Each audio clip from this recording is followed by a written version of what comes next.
Në tetor të vitit 2023, një vrasje e dyfisht kishte ndodhur në Vushtre, ku kishin mbetur të vdekur Fatos Zenuni dhe Liridon Mosleu. Në këtë mes, i akuzuari është Jetmir Sinani. Kjo vrasje kishte ndodhur si pasojë një përleshje që kishte ndodhur një natë më parë. Tashmë, trupi gjykues nga gjykata themelore e Mitrovicës ka dalë në vendin e ngjarjes për rikonstruktim.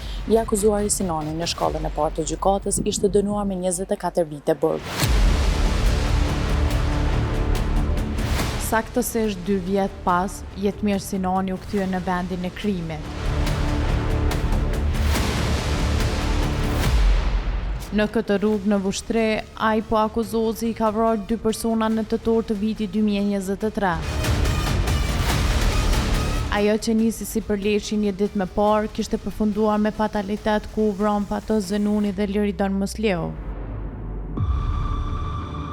Ngjarja nisi me të shtëna marrëm zjarri në ajër e përleshje, por afër vendit të ngjarjes, i akuzuari kryesor Jetmir Sinani e kishte shtëpinë.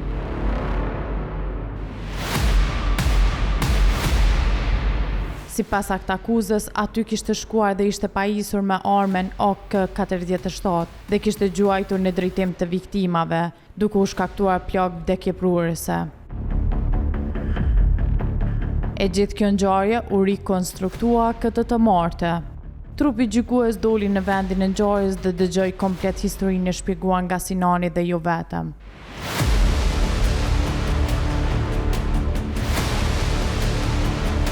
Ekipi nacionales nuk u lejua të qëndronte afër për të kuptuar më shumë rreth ngjarjes. Megjithatë, kjo zgjoi edhe interesimin e banorëve për rreth. Por fëmijët në shkollë po e vazhdonin rutinën normalisht.